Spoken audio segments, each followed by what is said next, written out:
Space is dropped on a new edition of Soccer Down here. It's a power hour, and it might go longer than an hour like it did last time around. Basically, Saturday mornings turning into a global watch-along of sorts because, I mean, isn't this what we do? You know, it's Saturday morning, you've got... What awful games do you have up on your televisions, John? Okay, on the big screen off to my left, I have Brighton and West Brom because it's a relegation battle. Yeah, you keep trying to justify that one. Okay.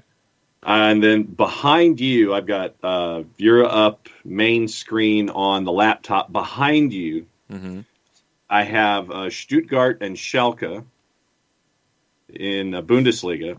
And okay. then, that's exciting.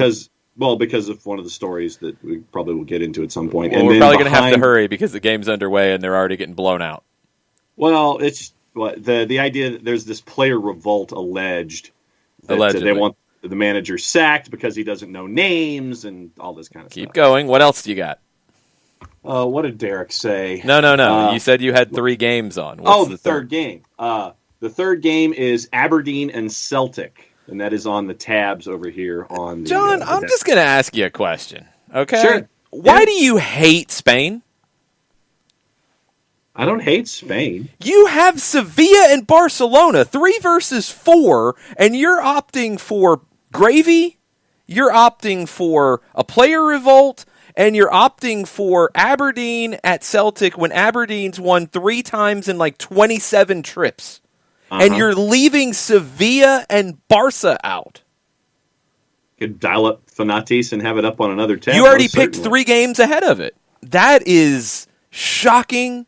And I apologize to La Liga on behalf of Soccer Down here for John's negligence. Oh. That is horrible. Here's what I have, folks. I've got Sevilla and Barcelona right here because that's the game right now of the morning. It starts at 10:15. You got time to get in the door on this one. Barcelona might be going to 3 in the back for the first time since December. That's what I have. Other than that, I've got the show stuff all in this general vicinity, and I've got my updates on everything happening worldwide on the scores, which is where we will start. Manchester City won again, 20th in a row, 2-1. Center backs score the goals. Pep's got 200 wins in England, faster than anybody else in the history of the game. He's pretty good. 2-1. West Ham had more of the play. They had their chances. See, Ron's with you, though. Ron says La Liga bores him. I have to thoroughly disagree. Big Sam bores me. Big Sam makes me not want to eat gravy, and I like gravy. Speaking of the gravy battle, West Brom and Brighton are scoreless in the 4th minute. Earlier this morning, Eibar and Huesca finished 1-1 in Spain. Bayern Munich already out to a lead, hosting Köln. It's 1-0. Stuttgart has added a third against Schalke. It is 3-0 now as the player revolt rumors will take hold, and we'll talk about that here in a minute. Gio Reyna and Borussia Dortmund are scoreless, hosting Arminia Bielefeld, and Wolfsburg, with no John Brooks, who's suspended, hosting Hertha Berlin, scoreless. Parma up 2-0 at halftime at Spezia in Italy. In France, Metz 2-1 winners over Bordeaux. PSG plays at 11 o'clock. They go on the road to Dijon. We've got a bunch of games in South America and in Central America that we'll talk about as well here in a bit. But lots of stuff. So a question about Fanatis, which was a very good way to get us to that point, John, with your hatred of La Liga. And I apologize to the whole league on behalf of Soccer Down here. I have been a fan of Eibar since they made it into the league, sir. I've always enjoyed their story. Yeah, but you're going to skip, the biggest game of the morning right now because you want to watch a gravy battle in England. Okay, I see how it is. You're an English snob. It's okay, I understand. Fanatis, to get there through Soccer Down here, our affiliate link, www.fntz.co/Soccer Down here. You can get the trial set up. That benefits the show. You can subscribe. That benefits the show. We greatly appreciate it. And if you didn't see, they are combining the Brasileiro pack with their regular pack. So it won't be 2 separate packs going forward now. I'm assuming that means that they will keep the Portuguese language rights to the Brasileiro, and the, I guess, new English language rights will go to Paramount Plus when the next season starts, which I believe is in May. I wonder if that means a similar kind of thing for the Argentine League, which the Spanish language rights, which are the only rights that are available right now, are with Fanatis. And TIC Internacional has some rights as well. Paramount Plus, are they going to create an English language broadcasting system for Argentina? I hope so. And again, hi, I'm right here. I'd like to talk to you about that. Okay. Other stuff that happened last night while we've got a second to breathe. Sacramento's got some issues coming into Major League Soccer. The club itself issued a statement after MLS issued a statement. And basically where we stand is Ron Burkle, who was going to be the head investor here, has backed out. He said it was based on issues with the project related to COVID-19. Now, Burkle also owns, or is an owner of, the Pittsburgh Penguins. He's probably taken a hit on that one, I would assume. All teams are at the moment. He did also just buy the Neverland Ranch, which is kind of strange. Just saying. So MLS said in a statement, after working for many years to bring an MLS team to Sacramento, and you think Miami was a long trip, Sacramento's been almost as long. The league continues to believe it can be a great MLS market. In the coming days, the league will work with Mayor Darrell Steinberg to evaluate possible next steps for MLS in Sacramento. Garber is saying he remains optimistic. Everybody else is saying, hey, Las Vegas, or Phoenix, but hey, Las Vegas, which I understand, and I get it. Steinberg, in a statement, the mayor of Sacramento, said he was disappointed in Burkle backing out of the project. Said, despite the difficult past year for our city, we have upheld every commitment to Mr. Burkle, the league, and our community. We took major steps to welcome Major League Soccer to a new stadium in the rail yards, and we remain prepared to move forward immediately. Now, the Sacramento Republic on the USL side. They said, in a statement, about 9:30 local time, which is a few hours after the statement came out from MLS, we understand the feelings of anger, disappointment, and frustration. We share in those deeply. Today's announcement is not a reflection of the fans, Sacramento, or this club. Republic FC will continue to serve and support this community, true to its mission. As an organization, we will always represent Sacramento with pride. There is much more information to come about how we will continue our MLS journey. What we do know unequivocally is we have a season ahead just around the corner, 3 trophies to win, and a community to represent to the world. Okay. Interesting. They had problems getting a lead investor who met the requirements for a long time. They finally did, and now he's backed out. COVID affecting people's financial ability to do things is absolutely understandable. The purchase of Neverland Ranch kind of makes me a little irritated about this whole thing, just saying. Yeah. You're going to have to find somebody else now, and Sacramento's been through this for a while. That's why it took so long to get to this point, to find somebody who could do it. Is there somebody else? I don't know. And you've got a little bit of time, but not a ton of time to figure this out. And if they can't do it right now, next up, is that Vegas? Is that Sacramento? I know Taylor Twellman's already thrown those names out there. Those were 2 that have been involved in expansion to various degrees. Those are 2 who have been very noisy about wanting to bring MLS to their cities. You've got people in both cities who probably could jump in and make it happen fairly quickly. Katie Weaver says, what does the Sacramento news mean for Jill Ellis? I'll go a step further. What does it mean for the NWSL team that's going to Sacramento? I don't think we know yet. We don't have any answers to those things just yet. So stay tuned is all we can say. Hopefully that Sacramento Republic statement gives you a little bit of hope that maybe Sacramento finds a way forward. But, man, I mean, it took them forever to find Burkle, and now he can't get it done. So who else is there? I don't know. I don't have an answer. Yeah, Darrell Steinberg, the mayor, came out yesterday in addition to the statement, had the press opportunity, and he had said, and he admitted as much, that there were a lot of starts and stops before they got the Sacramento Kings situation squared away. And the Kings are still a part of the fabric of the NBA, both as a league and in Sacramento. So obviously Steinberg comes out, says all the right things. He still remains optimistic because of the investment that the city has had coming into this situation. Burkle is also part of his fortune is also in the hospitality industry. And so that was where he was also taking a hit as well. But once again, the Neverland Ranch thing that happened at Christmas for $22 million. It's a nice Christmas present. Ain't it? Yeah, I'm going to wrap this and give it to myself. So that rubbed me the wrong way in all of this. But well, no, hold on. It didn't rub me the wrong way until Burkle said, now I can't afford to do this. Yeah, and that's what I'm saying. Issue. It's like, okay, so you buy the Neverland Ranch for yourself as a Christmas present, then you come out here in February and you're sitting there saying, nah, I can't be a part of this. So, the earlier you could have said, I can't be a part of this, the more time they would have had to fix it. Yeah. If you had already decided in December and you decided to throw some of the cash you might have had set aside over to Neverland Ranch to have a fun place to hang out and, I don't know, listen to Michael Jackson records, good for you. You did a disservice to soccer fans in Sacramento by not saying at that point, yeah, I'm not going to be able to go forward because, no, $22 million is not going to fund this team. That's not going to do it. No. But it seems like he made a decision that he could spend that money then knowing he wasn't going to do this going forward.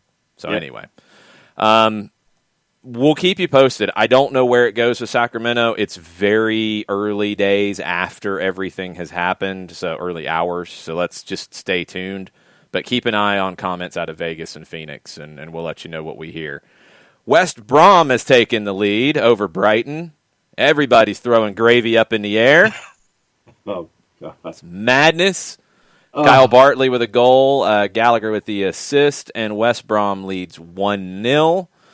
West Brom are trying to win that sweatshirt, too, in the last 5 minutes. Say what, Jarrett? You just jumped in and scared me. What's up? My job here is done. Yeah. Yeah. Basically, repeat yourself, sir. John Celtic in the 12. John has cursed that sweatshirt because when I saw him wearing that sweatshirt, Aberdeen had a great header saved, and then the other end gave up a goal. So, no, I mean Aberdeen is they've cursed themselves with their lack of offense. Well, no, it's Aberdeen and Celtic, guys. Let's not actually act like Aberdeen has a bunch of success at Celtic. Celtic have won 24 of the last 27. Failed to win. Like they won 24 of the last 27 at home against Aberdeen. I'm still convinced that this is a work by Aberdeen just to spite Rangers. Traditionally, this year it doesn't matter, but in the past, I have held this conspiracy theory belief that Aberdeen is okay dropping points to Celtic because in the past it hurts Rangers. That's a really interesting theory there, Jared. I was going to say. That's a really strange theory. Bring it out of the hangar early. I got nothing for that, Jared. I think that's a little absurd. Just thinking it's absurd. That's all. Okay, West Brom leading 1-0, which is crazy because West Brom doesn't know how to score goals usually. They found a way. They're down 3-1. Yippee! Let's do a dance. Maybe the player revolt's over now, right?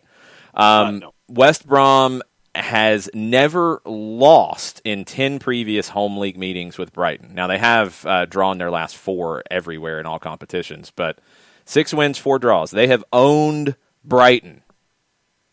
It's the team that they have owned the most, and now they are owning them again. Yeah. What's the deal with Brighton? Yeah, well, Big Sam, before the match, said that in these next 3 matches, he says they need 6 points out of the next 3. So basically winning 2 of the next 3 to even stay anywhere close to any kind of staving off relegation. Perfect. Tommy's got it right. Brighton, you deserve it if you're not going to play Moises Caicedo. There you go. Why are you playing him in U23 games that nobody cares about? Play the man in the games that matter. You went and you bought him, you promised him things, and now you're playing him in reserve games in front of nobody. Come on. At what point does this, if they don't play him for the rest of the season, unless there was something agreed upon beforehand, I got to think, young guys in Central American countries are watching this going, maybe we should jump to a different league, maybe to MLS, maybe to a smaller European league if we're going to jump across the ocean, if we're that determined. because Caicedo was one of the best that could have done it. And Brighton isn't exactly Man City, and he can't get on the field for the first team. I'd be watching that if I was not even the next Moises Caicedo, but in that ballpark of saying, I don't know if I want that in my life. If I am an MLS team, I don't wait for these teams in South America and these players in South America to make that realization. I am telling these players, and I am telling the world right now, hey, we tried to bring Moises Caicedo here, and he would have been ready to start the season and play matches. Instead, they bought him, and now they're playing him in reserve games. And yes, Ragamuffin, nobody's playing in front of anybody right now. I was speaking in generalities. I should have been more specific. Nobody cares about the U23 games. How about that? Nobody's paying any attention to these games because they're not on anywhere, and they don't matter. They're not even USL Championship games that actually matter for a league that somebody pays attention to the standings of. These are, glorified scrimmages. And that's what they're using Moises Caicedo for. Moises, amigo, I hope it works out for you. But, man, I think you might have made the wrong choice there. Just saying.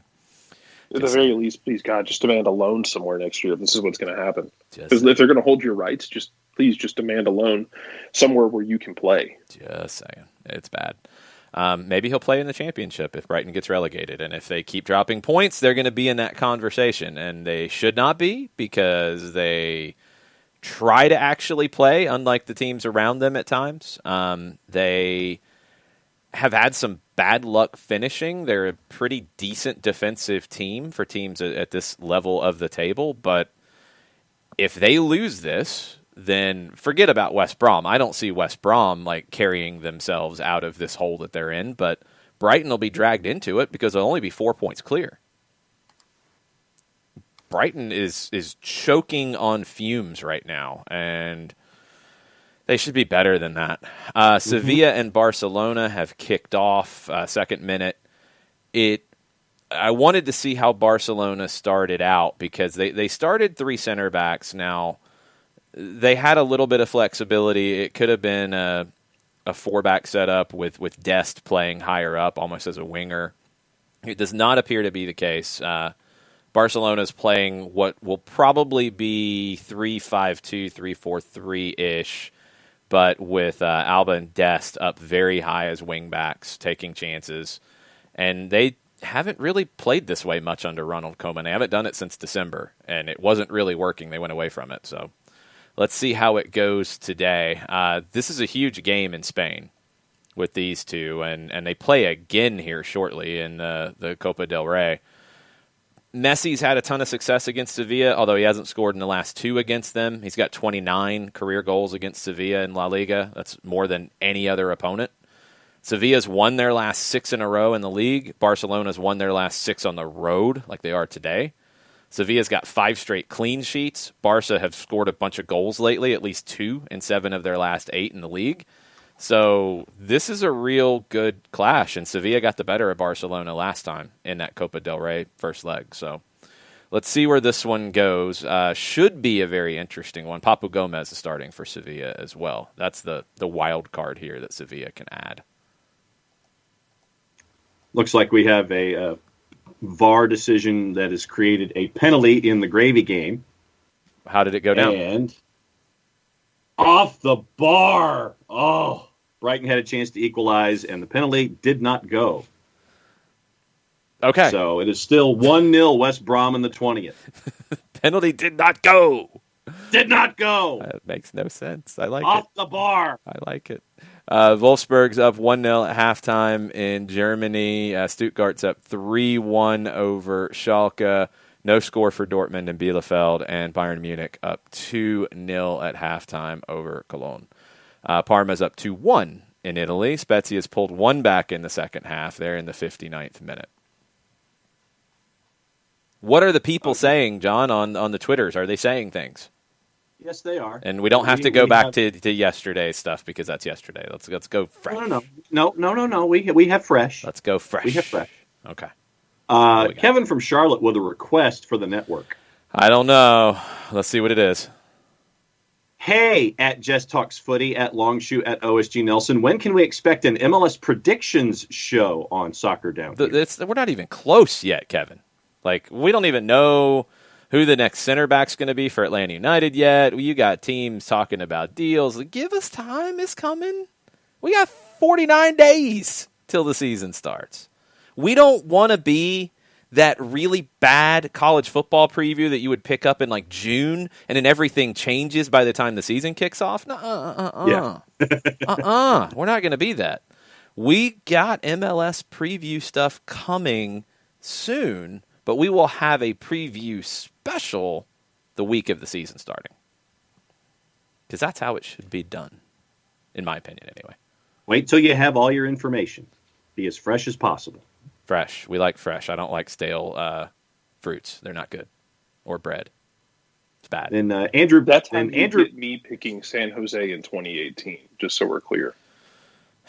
You'll probably do it again in 21. I'm not like expecting anything different. There's an emotional connection now that can't be shattered.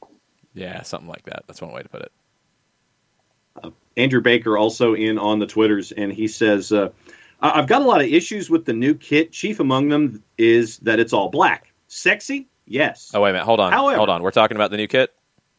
Yes. Okay, let's go. All right. Sexy? Yes. However, if you get into a situation where you're forced to wear them on an away day in the Sun Belt between May and October, it's going to be a long game in those. No. Come on, folks. We got to understand something here. These kits that they're making these days, they are like super unbelievably breathable and stuff. They wick. Yes, they wick. That you'll be okay. Like, it'll be all right. And in most cases, I mean, because most teams wear their primary of a color, so in most cases you'll wear the white in those situations. But no, it'll be okay. It'll be all right. It's not. That would have really been a real concern, like in '86 when Argentina said, guys, we're not wearing these thick things that Le Coq Sportif gave us that we wore against Uruguay in the round of 16 and are probably still soaked with sweat because they made us kick off like near noon, and we're playing England at noon at the Azteca. Yeah, let's go to the shop and go find some knockoff kits and slap some badges on them, and that's what we're going to wear because they got little holes in them that are breathable because it's 1986, and that was your wicking technology. And that's what they did. Now, they do that already straight out of the gate. It's okay. New kit should be made of wool. Yes, Chiefs coach Steve. Let's go back to 1920s baseball. That would be awesome. Hey, we wore my freshman year at Osborne. Our JV baseball uniforms were wool. So we're playing in you had to wear an undershirt with it or else you would die.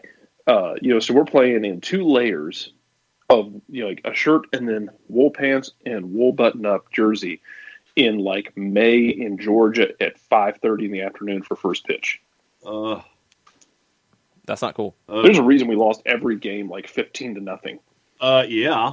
Well, we were also really bad. I also like that we just got an ew. Jarrett went to Osborne in the switch pitch. Uh-oh. We won't talk about Pebblebrook because we won't talk about Campbell. I mean, because my favorite story always was sitting in the lunchroom at Osborne and hearing somebody got stabbed at Campbell. Apparently, some 17-year-old freshman stabbed a 16-year-old freshman. We didn't have that problem. We don't have any of the man. You're throwing Cobb County slander out here. 17-year-old freshman, yes. You're throwing Cobb County slander just willy nilly here. We got Wheeler and we got North Cobb in the house and Lassiter. Jeez. Oh, wow. That's fine because, as y'all know, last week I lost my mind and over Walton. the damn. Oh, I'll throw hands with Walton just on principle. I despise that school so much. Man, Jarrett's the heel of the show today. Nice. All turf practice fields now, by the way. The difference is I recognize the fact that my high school was just awful at everything. We were just bad at everything. I fully embrace that too. We were awful. Well, that's good. It's good to know. It's good not to try to, fake and say that you're something you're not. That's good, I guess. Right? No, yeah. No? The Yeah, it was bad. Everything was bad. We've got a Sprayberry boss as well. Not Sprayberry in the Sprayberry's chat, fine but because Sprayberry gave us Xavier Woods. that's true. That's true. Oh, we So do have Sprayberry Pebblebrook. We do have Pebblebrook. Yes. Pretty sure And Pope. Doug is Pebblebrook Grief. too. What is up with all the Cobb County high school people in this place? I think that's correct, yes. I think Doug is Pebblebrook. What in the world? Madness. Cobb South County- side in the house. South side.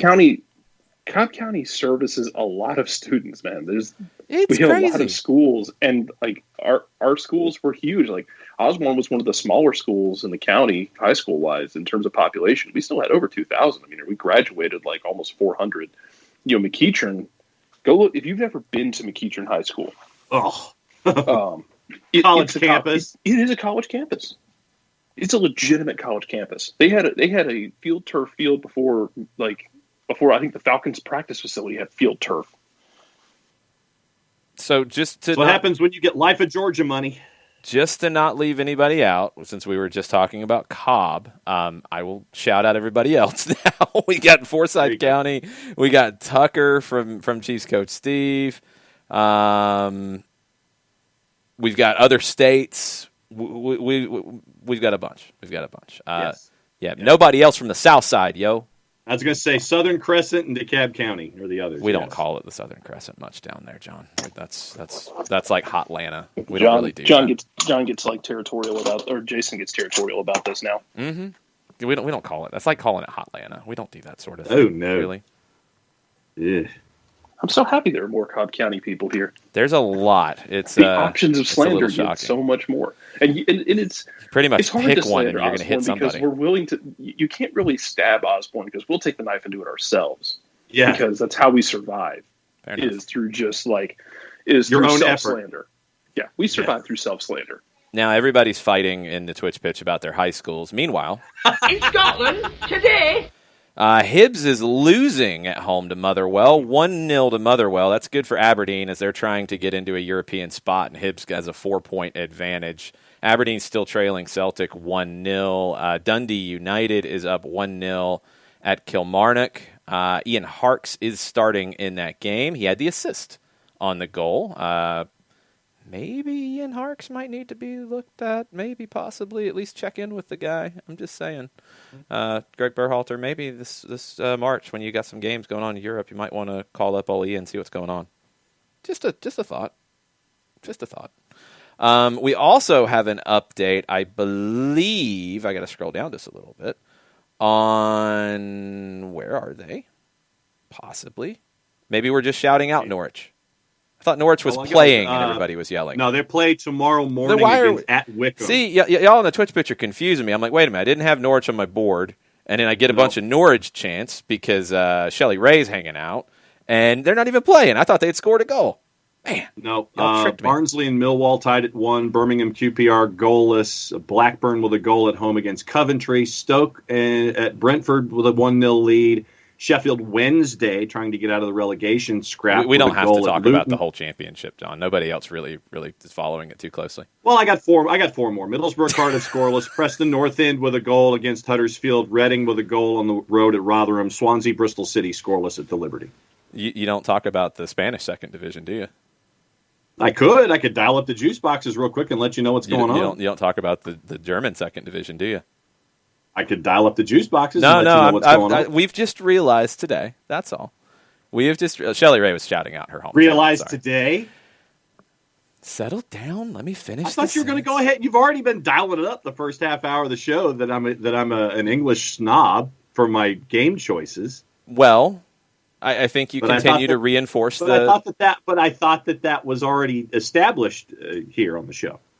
It is, but it needs to be reinforced sometimes when you skip Sevilla and Barcelona for West Brom and Brighton. Yeah.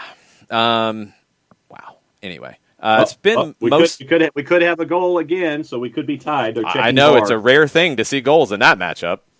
Yeah, really. And I believe it is level. As they are checking goal, as they say. Well, there is a goal on the board from Lewis Dunk, and it is being reviewed. These Brighton yellow kits. I'm like, eh. You being a hater again? I like the Brighton blue, but the yellow kit. Lewis Dunk apparently has issues with what's going on with the decision. Lewis Dunk has issues. I need better description. He's being vociferous and pointing and is gesticulating wildly in a scrum. Because the man scored a goal and he wants to keep it. I don't think that's crazy. Can we get some kind of an update on what you're watching? They're still gesticulating wildly. Can you describe anything about what they're gesticulating about? Lewis Dunk is trying to shield center ref from. The actual argument about the VAR situation. Like that's what I'm asking.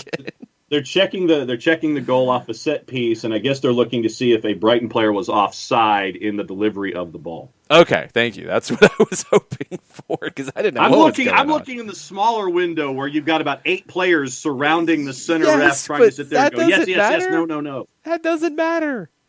Yeah, the toggle switch for VAR is getting a whole lot of use right now, trying to figure out if a Brighton player was offside. We've got entirely too many troublemakers here. The name's Dalton. Good morning. I'm being told by the Twitch pitch that they're arguing obstruction. Uh-huh. I'll just continue, I guess, because I don't know what's going on. You got the game I'm on. sitting there. It's like I'm looking at Barca and Sevilla, and I'm looking off to the left, and now we're going to go into the monitor. Apparently, the VAR decision is no goal. Wait a minute. So the goal for Brighton has been wiped off the board. It's been wiped off the board. They went to the monitor, or they're going to the monitor. Looks like going to the monitor. Well, then they haven't wiped it off yet if they're going to the monitor. Okay, now VAR has denied the goal. I'm really confused by what just happened. It has been canceled officially. There is a question about a player being offside, and if they were involved in the play is what I am reading from people explaining this to me. Okay. I do not know what is happening because I'm not watching the Gravy Bowl. I'm hoping somebody will explain it more thoroughly. Yes, Lewis Dunk and Neil Mope are hovering around the center ref. Dogs and cats living together, mass hysteria. I don't care if anybody's hovering around the ref. I want to know why it was called back.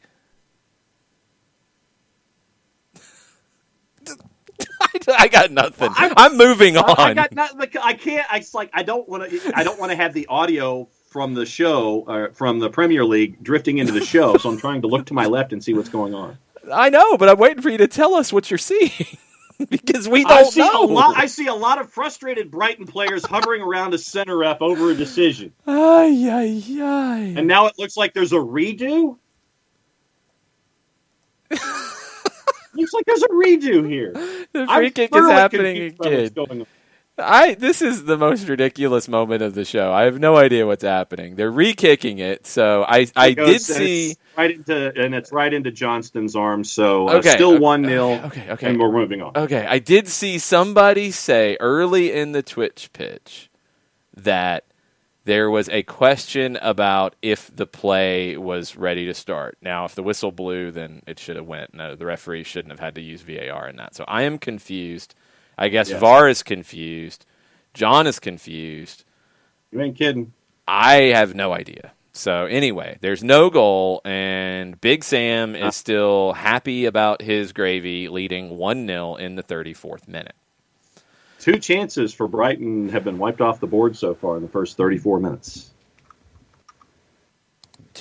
What? No, a penalty hit the woodwork.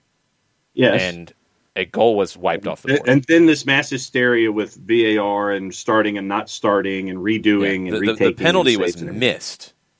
Yes. He missed it. He hit the woodwork, right? Yes, he did. Yes. Okay. Hit the crossbar. So that's nobody wiped that off the board but him. He should probably try to put it in the back of the net. Lack of aim wiped it off the board. Ay, Dios mío. Okay. Second half is back underway in Germany. Spezia is equalized in Serie A. It's 2-2. Emmanuel Jassi has equalized for Spezia. 2-2, 74th minute in that one. Parma's trying to find a way to stay up, and they had a 2-0 lead at halftime, and they have thrown it in the trash. Katie Weaver is riveted by the audio where we have no idea what's happening in games. Yeah, that's what we're here for, Katie. We try to entertain somehow, even when we don't. Since you mentioned, we talked about Manchester City off the top of the show. We did. 20 in a row, and Pep is now, I think, 36 games ahead of Jose Mourinho in getting to 200 wins. Getting to 200 wins, 36 matches before Jose Mourinho did, 276 matches. Mm-hmm. Question was posed on the studio show on NBCSN to both Danny Higginbotham and Tim Howard by Rebecca Lowe. Mm-hmm. Does Manchester City run the table in the Premier League? I don't have their schedule in front of me. I'm going to say no, just because of the degree of difficulty. I've got it. So here's you got Champions Champions League to deal with, so I think no. Here's the run-in for them. Wolves on Tuesday. Then they have Manchester Derby next weekend. Then they have Southampton. Then they're at Craven Cottage for Fulham. That gets them to Champions League in leg 2, hosting Borussia Mönchengladbach. Then, a couple days later, it's the quarterfinals of the FA Cup with Everton. Back into league in April. At Leicester. Host Leeds. At Aston Villa. Then that gets them to the Gummy Bear Cup final. Then, May 1st is Crystal Palace. If everything lines up, that would be the game where they could clinch because they have a 4-win advantage. And so you would need 4 games to go to clinch if you run to that point. Do they run to that point? No, they'll drop something. I mean, it's almost impossible to do that with the pressure that they have. I don't think they do it. I think they drop one that they probably shouldn't, and it happens, and people will overreact about it probably, and it's fine. They're going to win the league. They will win at least 2 trophies out of that. So they've got an opportunity. They've got 4 on the board, trophies left. They'll win at least 2, no question. Probably 3. And we will see what happens next. But, yeah, I think they'll probably drop one somewhere. We got a goal in Germany, Borussia Dortmund. Dahoud, 48th minute. Dortmund leading at home against Arminia Bielefeld, 1-0. They need that desperately because right now, as the table sits with the scores currently, that gets Dortmund to 5th, 3 points back from Eintracht Frankfurt in 4th. 4th is the magical final Champions League spot. We talked about the financials of getting into the Champions League. Dortmund needs that cash. If, and this is a pretty big if Dortmund gets into the Champions League, they might not sell Erling Haaland next year. They might not. The money might be too good. They might have to. But if they get in and they've got a chance to have a Champions League season next year, and you win more money the further you go, you'd like to have a player like Erling Haaland. I wonder if that would change how things go. I wonder. I don't know for sure. I just wonder if that would be it. We will wait and see. But I mean, if somebody comes at you with a check the offer that you can't refuse. I wonder, but they need the money in Champions League, and they're going to make 75 million euro the next year. I think what it means is they ain't coming down from the 150. Yeah. If they get into Champions League, they got to get into Champions League. We have a goal back in Bayern. Köln has scored, so it is 2-1. Bayern cannot keep a clean sheet, according to Johannes, and that is very accurate. 2-1, 51st minute there. And they should be okay, but you know, they've been a little shaky. I'm just saying. I don't know about this one.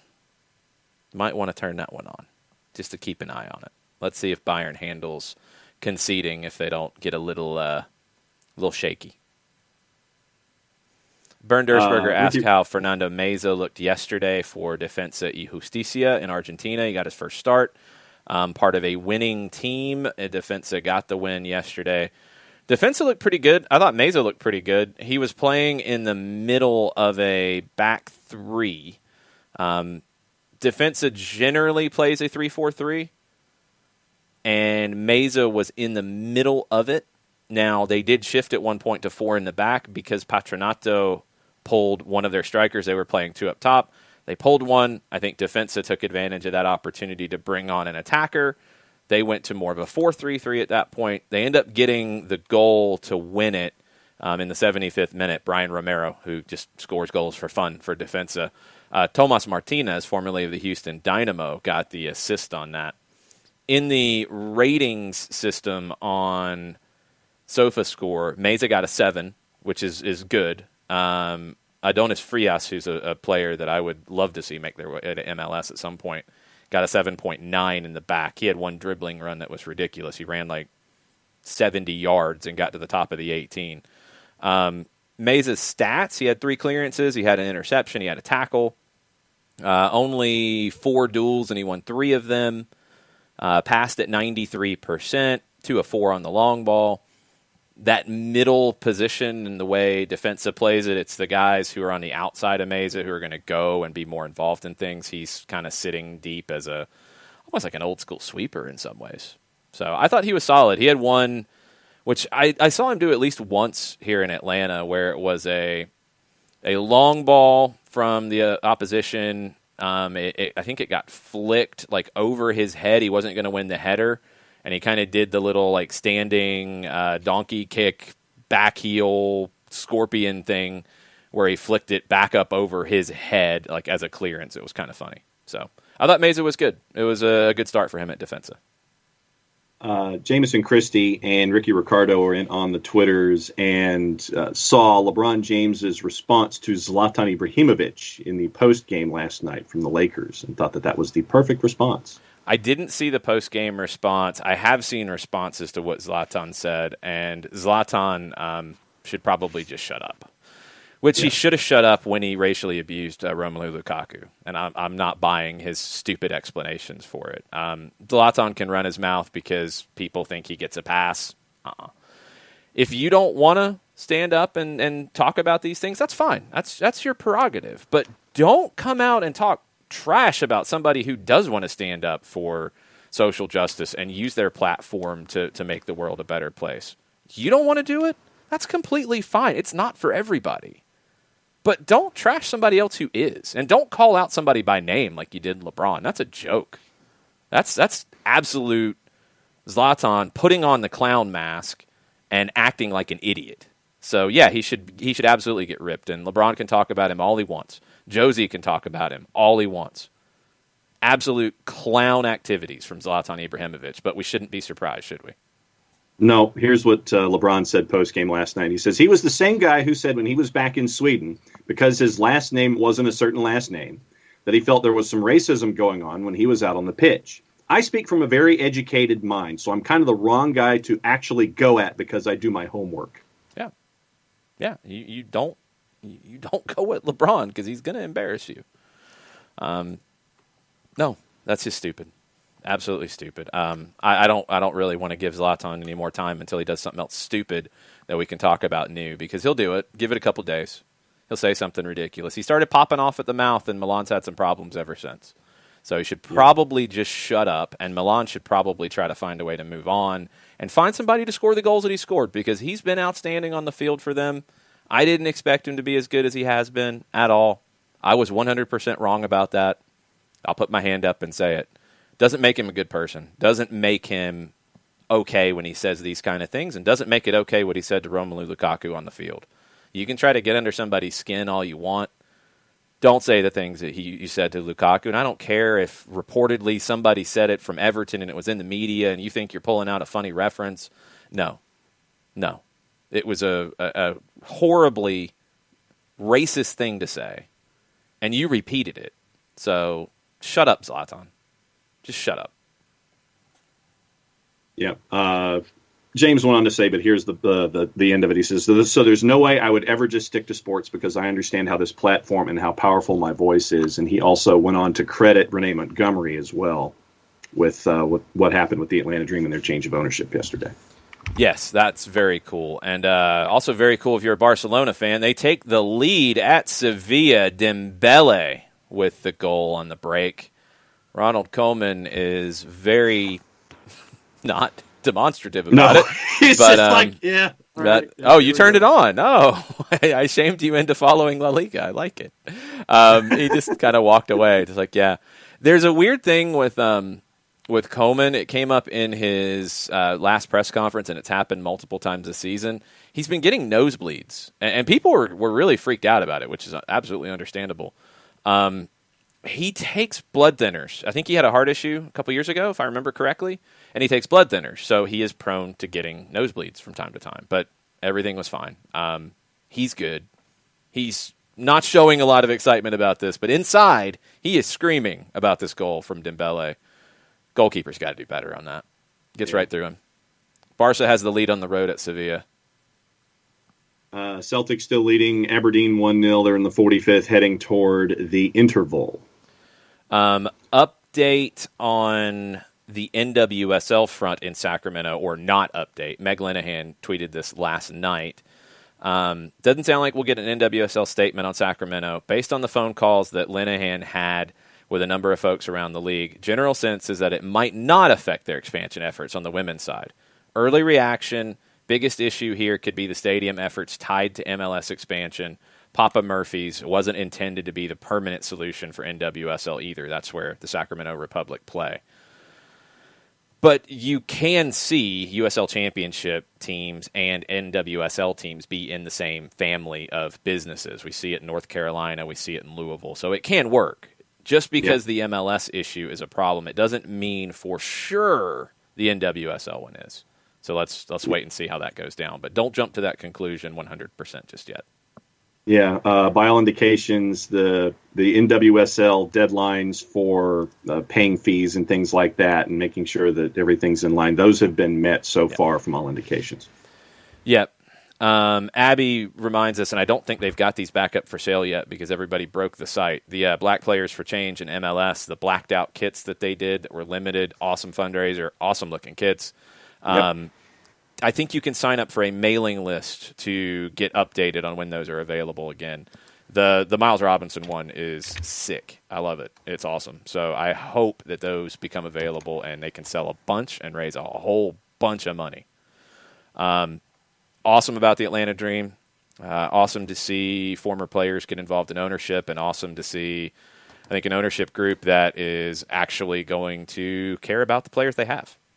That's all I'm going to say about that. But it's a good move. And it's a good move, and I think it's going to be a much more engaged ownership group in what these players and what this league is doing. And they're doing a lot of amazing things for social change. A lot of amazing things. The NWSL, the WNBA have not been given enough credit for everything that they've done in 2020 and everything they're going to do in 2021 and beyond. And that needs to change.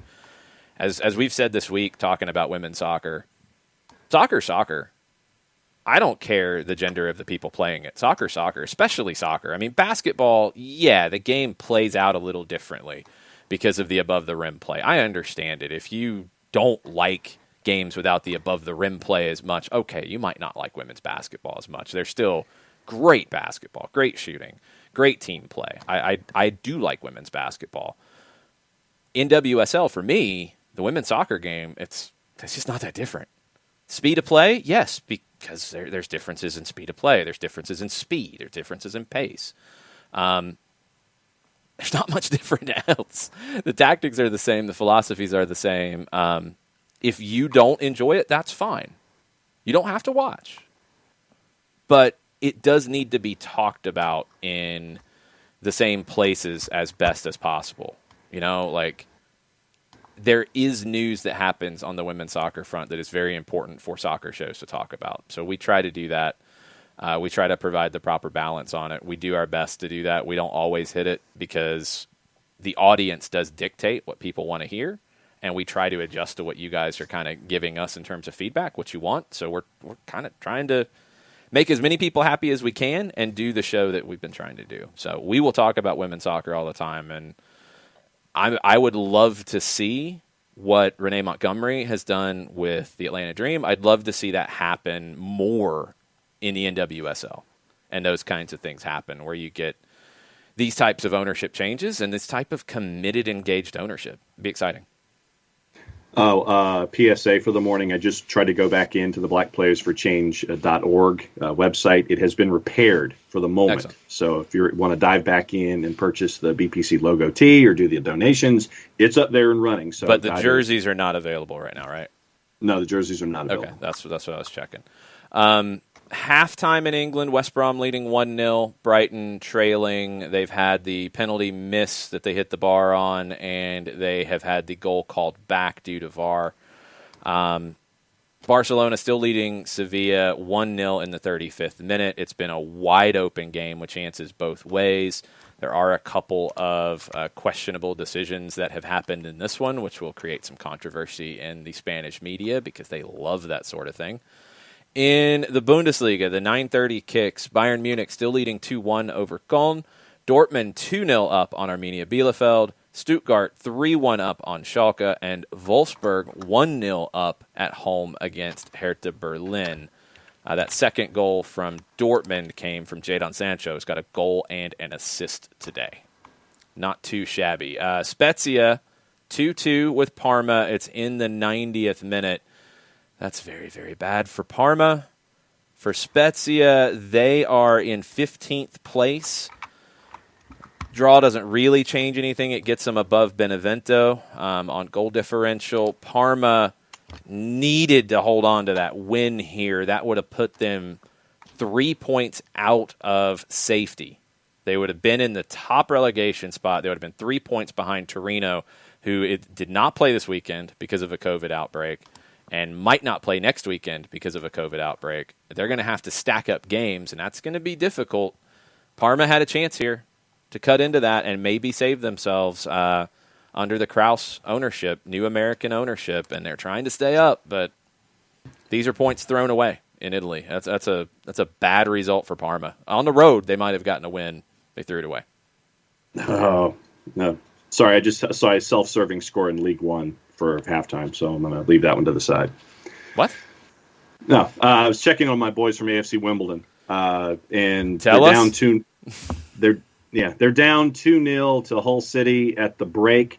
7 teams are at the bottom of the League One table, separated by 5 points, and 4 of them go down at the end of the year. So it's going to be a big scrap of scraps between now and the end of the year at the bottom of League One. Okay, thanks, everybody. I had it completely mixed up on the Black Players for Change thing. The kits, it's a sweepstakes for those 8 kits. Donations and email list are the ways to enter. So now you can get back on that to get into it. That's what it is. I'd love for them just to make those for sale. Yes. One way or another.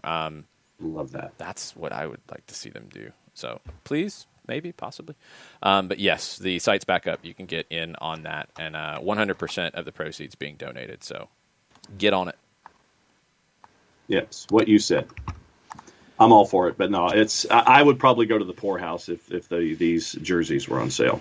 I mean, there's some amazing looking stuff for a great cost. Well, no offense. Some of these are great, but I'm not buying another MLS team jersey. Well, no, I mean, Quincy Amarikwa for Vegas Lights is one of them, so I probably would get that one. Okay, it's maybe off that the one. beaten track. And Miles. Yes, but I'm not buying a Sean Not like Johnson all jersey. 8, Sorry. no. Well, then you might not go to the poorhouse. That's what I'm saying. No? Sean Vergara asked why Miami doesn't have a front of the kit sponsor. They have released their kit. Black one, cool sublimated stuff. It's got the pink on it. Probably liked a little more pink. I don't know why they don't have a front of the kit sponsor by now. They did add a little bit of teal at the bottom, which is nice. I'd like to see them incorporate more of that. But, yeah, it looks plain without a kit sponsor. I don't know why we're still in this conversation. I know that there's been the discussions about, was it the Cutter Foundation? That was a long time. No, that was a long time ago. Let's not bring that back into play. That was mentioned like a year ago and never went anywhere. That's like saying Miami's going to play at the stadium next to the Marlins. Old news. They're not going to play at the stadium next to the Marlins? No, they're not. Oh. Thanks for keeping up, John. I appreciate it. Okay. It's good. What we're here for. It's good. Yes, the club, somebody, anyway, scarf is still up. That's going to get replaced tomorrow when I get a chance to do these sorts of things. There actually is news on that club. Go ahead and do it for old time's sake, John. Well, if Go ahead and do it, John. All right. Brugge. It's not good news. Ethan Horvath tested positive for COVID-19. Their match this weekend has been postponed. So they're leading the Belgian league by a lot. But, yes, U.S. men's national team goalkeeper Ethan Horvath, or in the pool anyway, has tested positive for COVID. And that club that John likes so much, their match has been postponed. No, I just like saying their name every once You in a love while. them, I can't we say know. it consistently. You love them. You love them. We know. I don't have a scarf or a jersey or anything hanging behind me. I don't love them that much. You love them. You enjoy them. It's okay. Colonel, the Swans Power Hour halftime update. It's been a frustrating scoreless first half. Swansea, 77% of the possession, 12 shots to none, no goals. Yeah. They're at home, and they were going into this one against Bristol City. They were a minus 141 favorite. Bristol City was almost a plus 500. So, yes, frustrating is a good word to use, Colonel. There you go. It looks like Bayern has stepped back out further in front with a third goal. No surprise, it is Mr. Lewandowski, Thomas Müller, back with the assist. And it is 3-1, Lewandowski's second goal of the season. Bayern up 3-1 over Köln. No shock. They did bounce back pretty well after conceding. So they are in good shape at the top of the table. The Bundesliga table, for those of you interested, RB Leipzig will be playing later in the weekend. They play at 12:30 today, hosting Borussia Mönchengladbach, which should be a really good one. Bayern, with this win, will stretch the lead to 5 over Leipzig, who play later. Wolfsburg, with their result right now, are on 45 points, 7 behind Bayern. Eintracht Frankfurt is on 42. They'd be 10 behind Bayern. Dortmund, with their lead, is in 39 points, 5th place. Leverkusen will have a game in hand. They're on 37. That's your European spots, and you're falling back then to Union Berlin in 7th, 33. At the bottom of the table, Schalke can wave goodbye to the Bundesliga. They're on 9 points. Mainz is on 17, which is where it gets interesting. They would go down right now.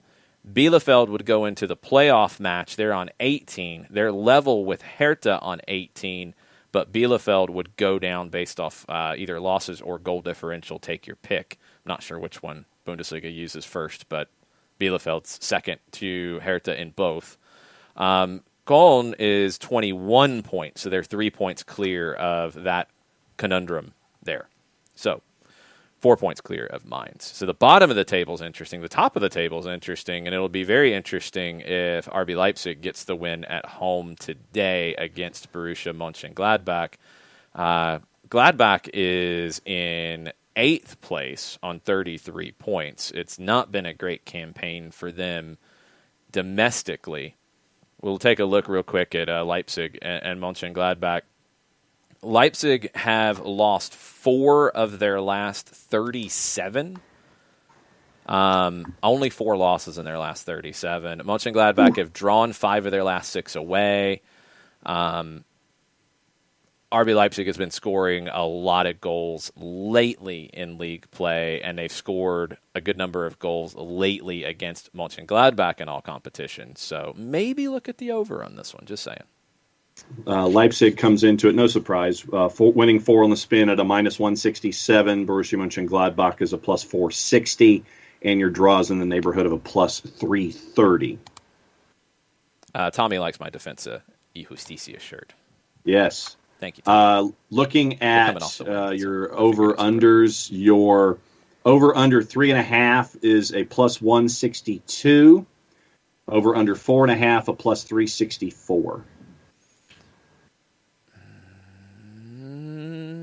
I will go off the top of my head there with Leipzig 3-1 over Mönchengladbach. Okay. That's my score prediction. Ricky calls out the TIC report. All this has really bubbled up over the last couple of days on Matias Benitez, a reserve at River, who could be headed to Atlanta on loan, and it would be to Atlanta United 2, by all accounts. A little bit of back and forth on if they're Atlanta United 2 or Atlanta United B, or what. It's all down to nomenclature in different countries. We know they're Atlanta United 2 here. But he would go to the second team. He's not playing at River. They're trying to find a place for him to go. I'm honestly a little surprised they didn't send him to Defensa, but maybe they don't need him. So he comes potentially to the twos. That is all but done, and be on the lookout for that one to happen. I believe, too, this Venezuelan winger that has been mentioned, he sounds like a twos kind of pickup as well.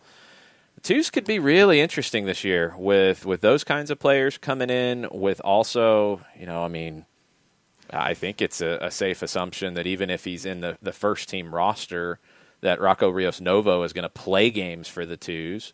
You're going to see Vicente Reyes from the academy with the twos. You're going to see other academy players get plenty of time. So the twos could be a lot of fun in 2021. So, just saying, you might want to check those out. Make sure you got the ESPN Plus ready. I hear the guys on the local call are crap, though. That's what I've been told. That's awful. Yeah, that's garbage. Yeah, the one guy that does play-by-play, he's kind of weird. No, I heard it was the other way around. I heard it was the other guy who was really dumb. So we'll see what happens. Maybe they'll get a better crew. I don't know. But it's going to be a lot of fun to watch. So stay tuned. We'll have probably a little bit more twos conversation this year than in previous years because of, I think, some of the way this is going to look. I don't know. I'm intrigued. I think it's going to feel a little bit more like a South American reserve team where there's a little more interaction between the two. So now, look, COVID's going to make that difficult. We'll see what they can do. I think they'll be able to do more things later, but I think that's the idea with Gabriel Heinze here, is to see more interaction between the two. That's my guess anyway. Yeah. We shall see. Go ahead. So what's on? I was just going to ask you what's on your plate for viewing pleasure today. Well, you got a bunch of games in South America later. Some interesting ones as well, all kind of over. You've got games in Mexico as well that I'm sure you'll be watching, because in addition to being a English snob, you're a Mexican snob too, which is a weird combination. Well, and it goes back to World Cup '86 was when that started. And I would come home from school, and I would watch Tony Tirado as your studio host for Copa del Mundo Mexico 86. But we're talking about when the that league. Started. I know, but that's just when I started watching, Spanish speaking broadcasts, and then I would watch Univision and watch games there, and it's just gravitated into 2DNA and looking at Liga MX and all of the situation there, Fox Deportes and the guys that we enjoy who are called matches there. So it's just kind of gravitated in that direction. And yeah, I'm the guy at 10 o'clock at night or 10:30 who's watching the late game from Liga MX just to see what's going on. Okay. I'm that guy. You're that guy. And I mean, I'll watch Liga MX Femenil early Monday afternoons on 2DNA as well. And no, it's just like I said. It's just one of those things that with all of the association that we're seeing with Liga MX and MLS, I think it behooves you to sit there and watch the league just so you can kind of sit there and be acquainted with what's going on. I feel like it needed the drum since you were doing a promo. Yeah, cutting the promo. It's weird. I do watch the Mexican League. I keep up with what's going on. I watch the big games. The style of play, I don't enjoy it as much. I watch Argentina over Mexico every time. And it's hard to quantify. Honestly, I think it's just style of play. I think the Mexican style of play is a little bit slower paced. The Argentine game is honestly, like, stylistically and pace of play, it's not that different than MLS. I've always felt like MLS and American coaches, American sporting directors should look more at what Argentina does to develop players, because I feel like the raw materials are similar. The Argentine game values flair far more than the American game does, and that's something I'd like to see change. But both value hard work, both value scrappiness, both value, that grittiness. That's an element. Like, Brazil doesn't have that as much. Argentina does, and it feels like that idea of the way the game is played would transition better here, and that's maybe why Argentine players do well in MLS for the most part. So you got 4 games down in Argentina today. Banfield hosting Colón.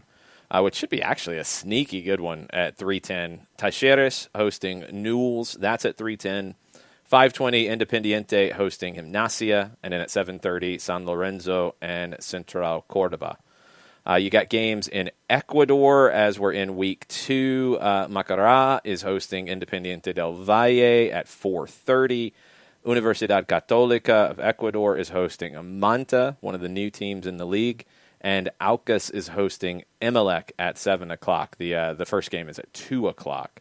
Goal TV is a little crowded this weekend. I'm not sure if all of these are making it over to Goal TV. The Uruguayan League continues as well. River Plate in Uruguay hosts Wanderers at 3 o'clock. Cerro hosts Nacional at 5:30 in Uruguay. Our friends in Alajuelense in Costa Rica, they do not play today. They play tomorrow, I'm assuming. Saprissa plays today. They travel to Santos. Other games that I've got on my list for today, there's a couple off the board here. I'm going to try every Friday morning to post a picks of the weekend for TV and give you kickoff times and give you channels and where you can watch. Manchester City was on it this morning. I think it lived up to it. Sevilla and Barcelona was my pick right now in this time slot. So far, so good. 12:30, you got 2. Leeds hosting Aston Villa. That's on Peacock. And you've got the RB Leipzig, Borussia Mönchengladbach game on ESPN+.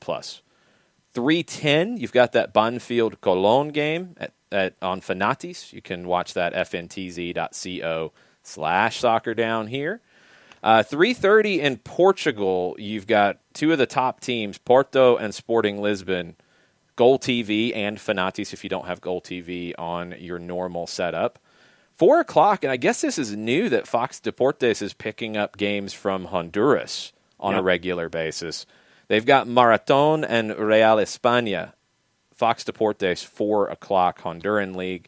And then 10 o'clock, a good one in Mexico on ESPN Deportes, León and Cruz Azul.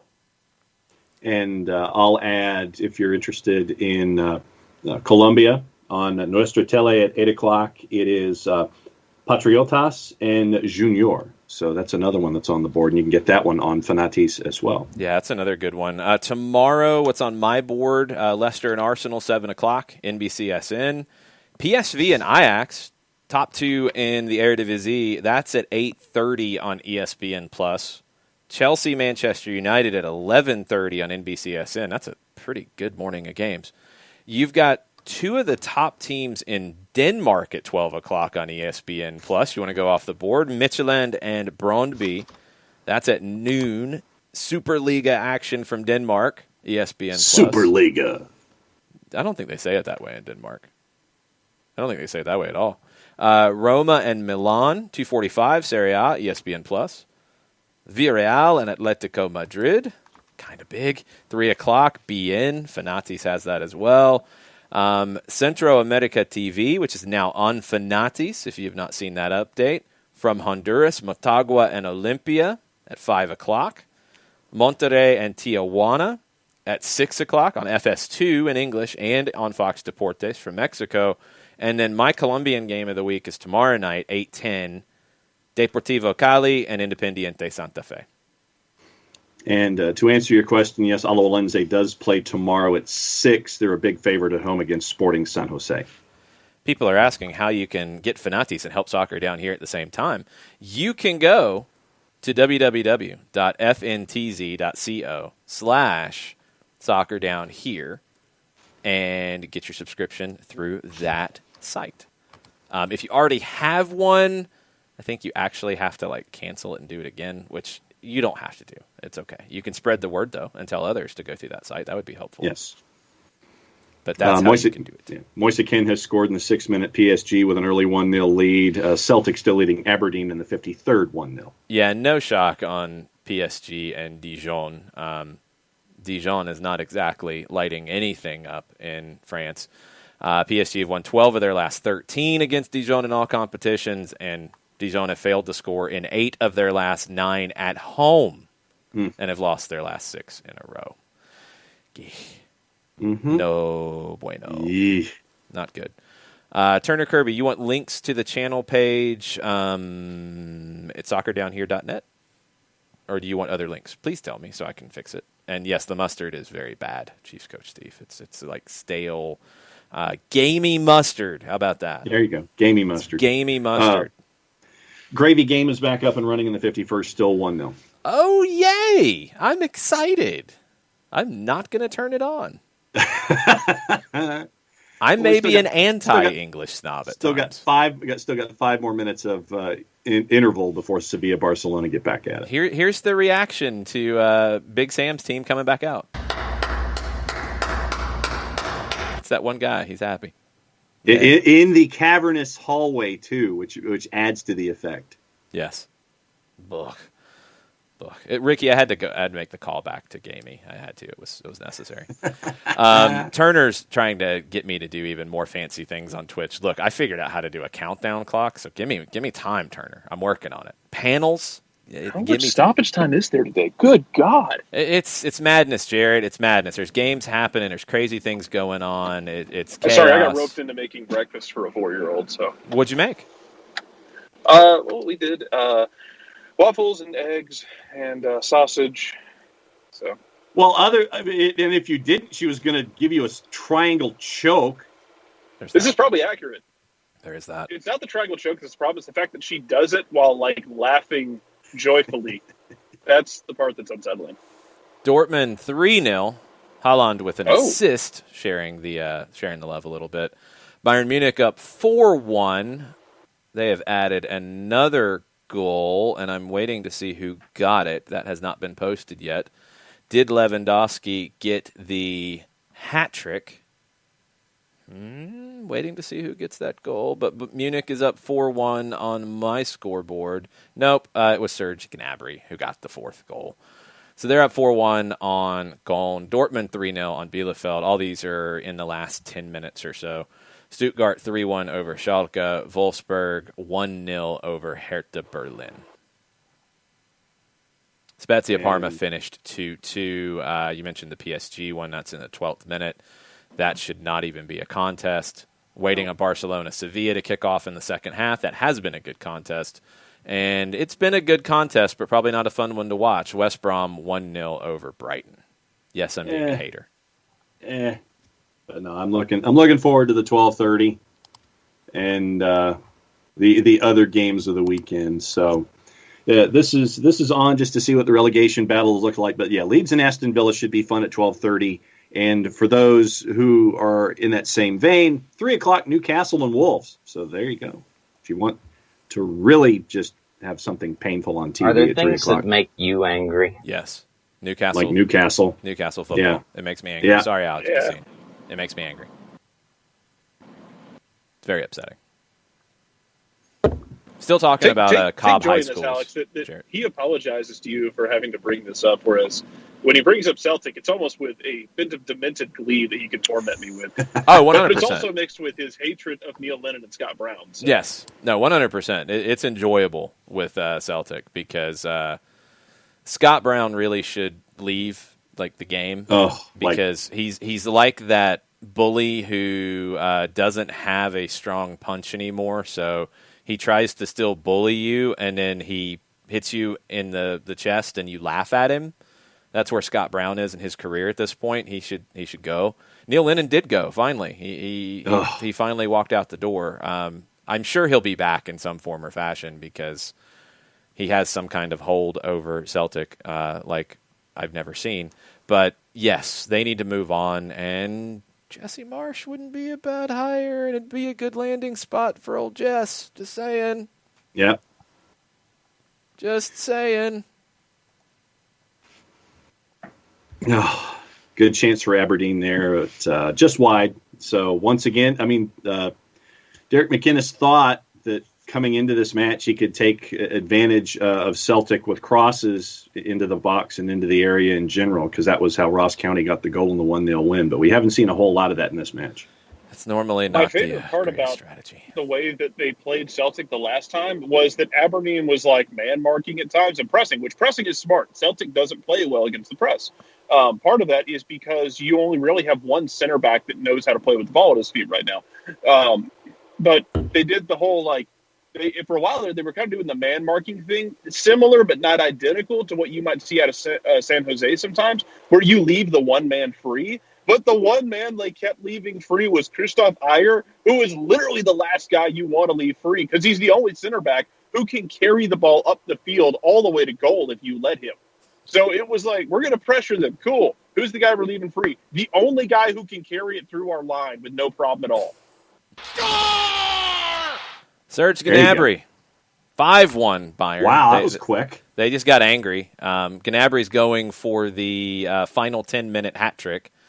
Goretzka with his third assist of the day. Swansea's up 1-0. I was Penalty say, can for you hit IU. Mike again one more time real quick? What I'm going to have to do, since this show is kind of turning into this, which is a lot of fun, actually. I'm glad this is either being well received or at least being tolerated. I'm not sure which. I need to come up with sounders for each country. I think that's my idea here now. So I need different sounders for each country so you know where the goal was scored. Okay. I think that will end up being a very fun addition. So it's kind of like we did with the old Crumpets and Espresso show. I might need to bring that kind of stuff back. So it'll be somebody yelling about haggis or somebody yelling about espresso or the ranting an Italian guy or I don't know, different things. So we will come up with it. Yes, this is the SDH Golasso without any kind of technology to actually have it make any sense. Yeah, true. This is Andre Ayew with a penalty, by the way, in the 55th. Make it 1-0. We said that. Yes, thank you.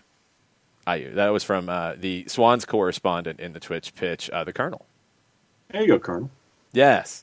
So I'm gonna work on that. We'll have that for next time around. This is actually becoming a lot of fun on Saturday mornings. Stupid, but fun. Yeah, Stupid that's fun. the whole point. It's fun. Stupid fun. Stuttgart's added another goal, 4-1 on Schalke. The player revolt will continue. Just if you didn't see that on Derek Ray's Twitter, there were various sources reporting this player revolt. Players wanted the, sporting director to dismiss Christian Gross. They were unhappy that he confused the names of players and opponents, used the wrong tone and language, incompetent, training methods were bad, tactical info was questioned. And other than that, yeah, Bild reported that it was Kolasinac, Huntelaar, and Mustafi who were leading this rebel revolt. Schalke has denied reports of any of it, of a revolt or a revolution, and any of it. They're saying, no, it's all fine. So it's all good. Anyway, they stink, so I can't tell you if losing 4-1 today has any semblance of showing that there was a player revolt because they've lost like this many times. It's kind of they only have old hat. One win this year, period, for Schalke. Yeah, it's bad. So a 4-1 loss, it's like, I don't think that really tells us anything. Yes, that's normal. That's kind of typical. A goal difference coming into today of -41. That's very bad. Wolfsburg is making the goal differential worse for Hertha Berlin. Goal in the 89th, Lacroix. They're up 2-0. A penalty was canceled for Hertha in the 82nd minute. Hertha could have equalized that, but now they are done. 2-0 for Wolfsburg. Again, no John Brooks for Wolfsburg. He was suspended for the match. We got subs. We got a lot of subs in Sevilla and Barcelona. I think Sevilla's making 3 subs at the break. Oh, wow. Wow, okay. That's bold. Lopetegui's getting very bold. Interessante. Yeah, I think it's 3. I got 2 at least. I thought they made a third. Wild. 1-0, they trail Barcelona at halftime. That's on BN and Fanatis. Chiefs coach Steve reporting on West Brom Brighton. Match has some of the worst passing I've seen in a while. True. He is not wrong. Oof. Not wrong. Turner says, we're at the point where Conti's yelling at the ref, where the heck is the whistle? I think the Power Hour name is going to be retired. Is it? Because it's not an hour anymore. Well, but I mean, just you can't call it a Power Hour if it's not an hour. Now. But you can't call it a Power 90. You can drop the power 120? part. Sorry, Jarrett, what? No, I mean you're in an hour 20 now. I mean, Yeah, you're into stoppage time. We're into Brazilian stoppage time. The ref was knocked out, so there's no one to blow the whistle. That's accurate, and there's nobody else running down the ramp either. So the show will be rebranded. Let's put it that way. We're not going to be limiting ourselves to an hour now. John doesn't have anything at 11 o'clock anymore, so we are good to go for absolute chaos. I don't think it's going to be 2 hours exactly, but I don't know. It might rotate depending on the games. Like, I don't think we're going to stay for the whole Sevilla-Barcelona game here. Last week we stayed through the Bundesliga games because they were chaos. Mm-hmm. Speaking of which, Stuttgart added another one to go 5-1 up on Schalke. Didavi with the goal in the 92nd, 5-1 on Schalke. Oh, poor Schalke. They're bad. Not really. They have problems. Their manager, I guess, can't even remember the names of opponents and players. Like, hey, you. Yeah, maybe he should be like like football coaches at the first day of training camp, where instead of have the names on the back or anything, but they have the name on the brow of the helmet. They should just do something like that. Have like headbands with the names of the players. Well, I think he knows his own players. You're not going to get the opponents to do that. I hope he knows the name of his own players. If he does that, if he doesn't know his own players' names, then yes, there should be a player revolt. I think the revolt was about him mixing up opponents' names. That was the way I read it. We have a suggestion for the Panqueques breakfast show, which I kind of like. That could work. There you go. That could always work. Might have to get a Panqueques sponsor for that. Oh, there you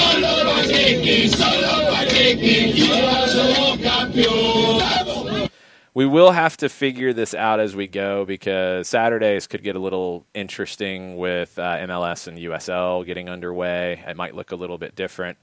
What I'm leaning to right now, since we're just workshopping things at this point, maybe what we do is we pick between a 9:30, a 10, or like a 10:15, since they have some of the La Liga games start at 10:15. We pick a start time like that based around the game of the morning session, and we stay for that game. And, of course, we'll update all the other madness as we go, but we'll pick a feature game to base it around, and we'll do the 2 hours around that. That might be the way to go. Coco wants us to do soccer down here live from Mercedes-Benz Stadium. I'm not spending all day at the Benz. I mean, if they're cooking food in the press box, maybe. Yeah. But I'm not spending all day at the Benz. Come on now. Come on. Who does a really good breakfast on Saturday mornings? Lots of places. Who, Jarrett? Martin's is always an option. That's not where I was headed, but yeah, that's always an option. Absolutely. The East Side heathens don't always understand that. So, hey, the counterpoint is y'all get to live downtown, and I have to live OTP like a serf outside the castle walls. That's accurate. Waffle House has been suggested. Hickory House by Chiefs coach Steve has been suggested. Oh, Hickory House. A lot of Martin's love. SDH from the Benz, if they built sponsored a by Martin's Carvel. near my house, I would never move. I would just tear down my house, build a new one, and call it a day. But I'm already within walking distance of a Waffle House and a Popeyes. So what else do I need? Delia's is a good breakfast. Lots of good stuff. There's plenty of good things that are for breakfast in this town. Come on now. Emerald City Bagels, according to Martha, is the go-to. Flying Biscuit, DM Tim, yeah, absolutely. Flying Biscuit's excellent. Lots of good options for breakfast. So that is not a problem.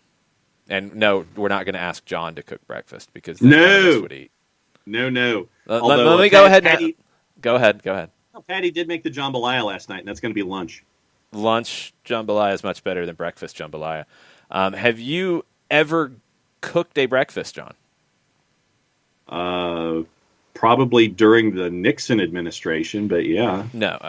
Okay. No, I mean like cooked it. So you haven't made eggs, you said, so we're ruling that out of your breakfast. Have you made bacon? Like I said, there's many moons ago. You might have made bacon decades ago. Yeah, I might have made bacon decades ago. Sausage? Yeah. Decades ago. Like Canadian bacon, breakfast ham? Sizzling, actually. Sizzling? That's how old it was. What That's how nonsense long ago are we talking about with sizzling? Do you remember Sizzling? I remember hearing the name, and I think typically it was said with fear. Healthier bacon, allegedly. That's called garbage, John. That's a fluid term. Yeah, that's called crap. Like I said, when you have a mother who was in that shopped in that aisle of the grocery store, that was what you got. That's bad. Have you made hot cereal, oatmeal, anything like that? Oh yeah, I make, but it's instant. I mean, it's microwavable. I'm not surprised. Yeah, I do that. But the thing about oatmeal is that when you buy the box at the grocery store, you really have to open 2 packets to get a decent sized bowl of oatmeal. Okay. It's just the way that they're packaged these days. It's like he's not wrong at all. I don't do oatmeal, so I couldn't tell you. He's not wrong at all. Not an oatmeal fan. I'll go yogurt occasionally for breakfast, but I don't like oatmeal. Yeah, and I'll do the breakfast smoothies from Bolt House because they're pretty good too. But yeah, you literally have to take That's a good shout. You have to take the 2 packets and make a decent sized bowl of oatmeal, and so you have to figure out what your water to oatmeal ratio is all over again, and then you have to figure out what your timing is for the different size portion of the oatmeal. So there's a lot of math involved. Turner says it's the same with instant grits. He's with you on this, and he says milk to oatmeal, not water, is what Coco's telling you. Well, like I said, I'm allergic to milk. That's probably not good. I'll do water in a pinch if I can, but I'm taking milk 99% of the time. Yeah. Okay, score updates as we get back into it, because John's food opinions are paining people, I'm being told. Motherwell 2-0 up at Hibs. That's a big one for the European spots in Scotland. It makes Aberdeen trailing Celtic 1-0 not quite as painful for the Dons. They'd still be 4 points back of Hibs trying to get into that European spot. Kilmarnock and Dundee United are 1-1. The assist from Ian Harkes has been canceled out by a 64th minute goal for Kilmarnock. Let's see what else we got on the board. PSG has not added another one against Dijon. It's 1-0 in the 27th. The games in Germany are all final. They finished with the scores we mentioned. 5-1 Bayern Munich Köln, 5-1 Stuttgart over Schalke, 3-0 Borussia Dortmund over Bielefeld, and 2-0 Wolfsburg over Hertha, although Wolfsburg got a 94th minute red. It was a second yellow to Pongrasic. That's kind of bad timing there, bud. Spain, Barcelona 1-0 up on Sevilla, 54th minute now. The second half has been about as open as the first half was. And 69th minute, West Brom and Brighton 1-0 to Big Sam's boys. Swansea, Bristol City now tied in the 69th. Nakai Wells scores for Bristol City in the 66th. So 1-1 Swansea, Bristol City. Jarrett, what's the rest of your weekend looking like? What games are you watching? What are you up to? Well, I'm actually literally on my way to watch a game right now. That would be Georgia State Athletics, because I am shooting baseline for Georgia State basketball today. Excellent. Very nice. Who's Georgia State playing? Catch that on ESPN3, I believe, or on the Plus. I believe so. So if you see a stork-shaped human being kicked under a basket, that's probably me. That'd be fun. I'm at baseline and never do up highs. We'll make that go viral if it happens. Just let us know. I hope you do, because I was actually filming a high school lacrosse game last night, and for Roswell High School, and one of the parents up there said, "Hey, did you hear about that? Did you hear about that fight at the game the other night in Cambridge?" To which I just popped up and went, "Yeah, I filmed it." Nice. I still have the clip on my phone of the kid from Walton stepping over, like trying to Allen Iverson step over and step onto a player and getting just waylaid into oblivion. So yeah, it'll be Georgia State for me today. I am not sure what I'll be watching tomorrow, although I have come up with an idea for breakfast. If we do have to meet at the Benz early one morning, I can always experiment, with our new air fryer and make beignets. Oh, very nice. That sounds like a plan. Nice. I saw that Popeyes has these now. I'm intrigued and maybe a little afraid. Yeah, right there with you. I am too, just because it's like the idea of like instant beignets is kind of terrifying, even though you can get the Cafe du Monde mix that, cuts out so many steps anyway and just mix everything together. At least that takes a little bit more time. But the idea of like, I ordered a beignet and it's ready in 2 minutes, that's a little unsettling. Yeah. A little, yeah. Yeah, it can be. A couple more things to keep an eye on this weekend. Inter in Italy. You've got a couple more people at the club who have tested positive for COVID, and it's a weird conglomeration of people. So we mentioned it yesterday. You had 3 directors and or lawyers who tested positive. You have an unnamed member of the technical staff who has tested positive. Now you've got one of the women's players who has tested positive, Eva Bartanova, who tested positive while on international duty with the Czech Republic. And you have an academy player who has tested positive. They canceled the press conference this morning with Antonio Conte, and they play tomorrow at 9 o'clock. That has not been changed as of yet. They play Genoa. They might not. No players yet. Only this one unnamed person on the technical staff. Everybody else is like external, but they've been at the facilities, which I know is a concern. I mean, I think we know enough at this point to where the likelihood of transmission from just being in a place and anything involving like surfaces and stuff like that, it's extremely minimal. But this is weird. 3 directors and lawyers, now a women's player, but that could have been separate. An academy player, which maybe isn't separate. It's very confusing. So they canceled that press conference this morning. That makes you think that maybe tomorrow morning's match at 9 o'clock where they host Genoa might not happen. So stay tuned on that one. Yeah, Aberdeen turning up the wick in the last 5 minutes, starting to get crosses in as Derek McInnes has won a couple of chances, a couple of close calls in front of the Celtic net, but still 1-0 Celtic in the 76th. Okay, Aberdeen trying to take advantage of Hibs dropping a game here. If Aberdeen can even get a point, they'll cut into that lead. That would be massive. That'd be huge. That would be really big for Aberdeen to get that opportunity. One other thing on the South American front, the Super Clasico kick time has been set. It's the 5th round of the Copa de la Liga in Argentina. Boca hosting River on Sunday, March 14th at 4 o'clock our time, 6 o'clock local time. I wonder, and I saw the Boca in English podcast speculate on this, if they moved it up earlier in the day local time, so maybe they get some European viewership on this one. So keep an eye on what we hear worldwide on it, but big match. Sunday, March 14th, Super Clasico. River and Boca. Super Clasico. Yes, thank you. Thank you, Monster Truck Guy. Thank you. Monster Truck Guy. He doesn't say that about his own name. That's a little weird.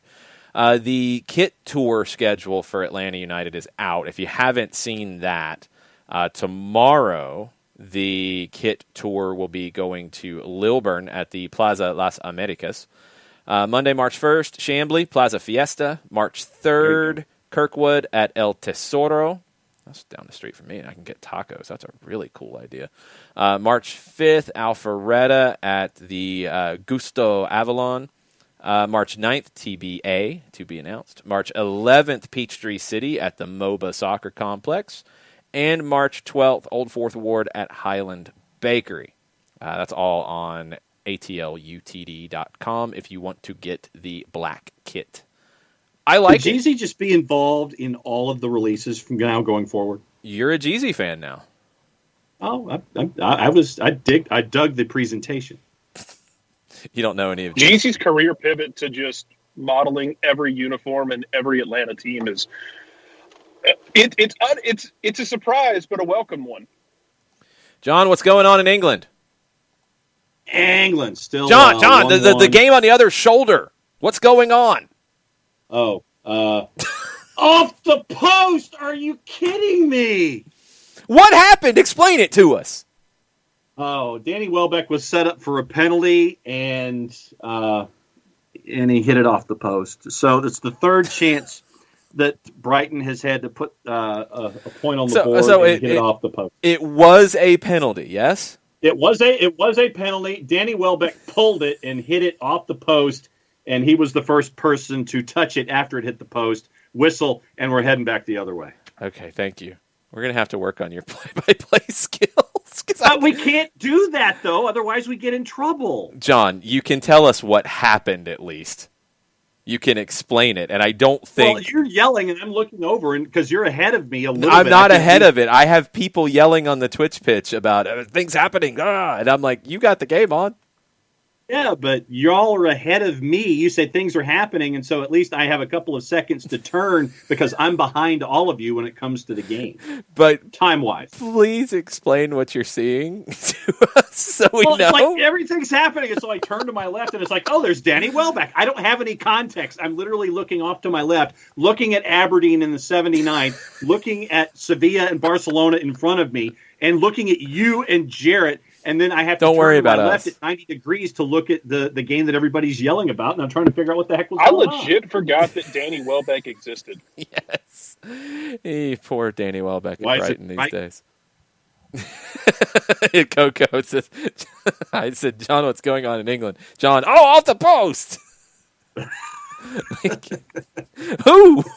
Who was off the post? Give me a second. What was it? No, it was Danny Welbeck. We know that now. It's kind of like when they do those cut-ins when you're playing a game of FIFA and they have the guy cut in and tell you about games elsewhere. Yeah. And then you do something dumb, so you cut him off, and then a minute later, like, so-and-so was cutting in. Turns out there was a goal in someplace. There's the score. But they tell us who scored and who was involved. That's all I'm asking for. Well, but I mean, I can tell you what's going on with Celtic and Aberdeen because it's right here in front of me. I can tell you what's going on with Middlesbrough and Cardiff City because it's on a tab in front of me. I can tell you what's going on with Sevilla and Barcelona because it's in front of me. I can tell you what's going on with you and Jarrett because you're in front of me. I literally have to turn my head 90 degrees to sit here and look at the gravy boat. And the English snob can't tell us about what's going on in England. I love it. Because you've shamed me into La Liga watching. Oh, man. We're going to have to train you up to be able to handle the Golasso show with all the madness going on all the different screens. You'd get confused. You're going to have to see a chiropractor weekly by the time this is done. Seriously. You're going to have to change your setup a little bit because that doesn't work with something back over here where you're looking around, like then trying to get your bearings. That doesn't work. Well, like I said, it's heads on a swivel with 3 TVs, but 2 of them are 3 monitors, and 2 of them are in front of me. And this should satisfy you because the Gravy Boat game is on the 3rd monitor, the one that's the most difficult to watch, where I have Aberdeen, Celtic, and Sevilla and Barcelona in front of me. Yeah, but primary viewing. You're the only one who would subject yourself to the Gravy Boat game. I'm not watching that, so we need your updates. So I will turn my head and tell you that we're halfway through the 79th minute and nothing's changed. Brighton is still 0 for 3 and trying to get the ball into the back of the net for an equalizer. Actually, Brighton's had 6 shots on target. Shot. They're due to get a hit on their 4th try. Hopefully, there's a man in scoring position for them. You know, Brighton's had 70% of the ball. They've had 14 shots. They've had 6 on target. They have dominated the game. Yes, Sean and Ricky, John nearly cursed. That happened, and DM Tim wants me to ask you about parking at the doctor's office. When was that? I forgot. You don't even remember shows that happened yesterday. No, I don't. You went on a epic rant about parking at the doctor's office and how it's all a black helicopter theory about that one. The timing. Oh yeah, that wasn't yesterday. That was the last time that I had a physical. That hasn't changed. I still view it as a revenue opportunity where I'm sure they sit there and they put a stopwatch on you the second that you're in the building or that you've gone through the gates. We have a goal in France. PSG 2-0 over Dijon at Dijon. Color me. Kylian Mbappe with the goal in the 32nd minute. Penalty, it appears, for a handball. Oh, no.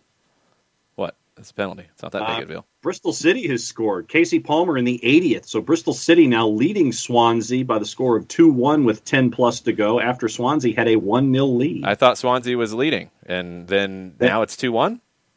They were leading, and then I told you they were tied 15 minutes ago, and now Casey Palmer has scored. And so Bristol City, the large underdog, has the lead at a plus 480. That one's on me. That's my anti-English bias. I'm sorry. That's my bad. The soccer cooligans are hanging out I figured in the out how Twitch we pitch can now, by the way. The soccer cooligans, Jared. We have celebrities in the Twitch pitch. The soccer cooligans are hanging out in the Twitch pitch. Greetings, cooligans. What up, cooligans? This is really madness and stupid at this point, but welcome.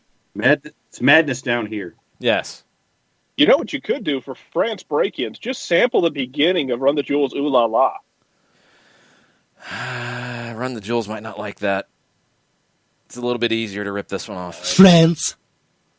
Yeah, I like this one too. And Perfect Tommy has sent in a picture of his breakfast, and it looks like it is eggs, scrambled, and looks like he's got hot sauce on top of said eggs to go with. No, actually, I mean I'm the kind of guy that would put Heinz 57 on top of scrambled eggs. I do that. Oh, good grief. You all right? You going to make it? Yeah, I'm going to make it just fine. You and your eggs with Heinz 57 might not. Just saying. Christian, I apologize for you walking into this, by the way. Bacon. Wait, what? Yes, I know. He said it, and he thought it was like the same as hot sauce. I'm confused. Yeah. And looks like wheat toast with or Tommy. So Perfect Tommy for us, because the quality of hot sauce and the brand of hot sauce is also very important in that discussion. Yeah, of course, but none of those are Heinz 57. Just saying. Yeah, I'm confused too. Atlanta, Phoenix. I got nothing at all. Madness. Well, yeah. Let's see. Please just replace his hot sauce with Cholula one day and see what happens. That would be interesting. We have an update in Spain, possibly, but I don't think it's going to be an update that sticks for multiple reasons. Yeah. It's a free kick, and Lenglet goes up for it, and I think he was offside to begin with, and I think it might have come off his arm as well. So take your pick, video assistant referee, on bringing this one back. I'm pretty sure he was offside and will start there. Yeah, offside. Yes, that was an easy decision. You didn't even need much of the VAR to get involved there. Still 1-0. Barca leading Sevilla. Can I ask John a direct question? Please do.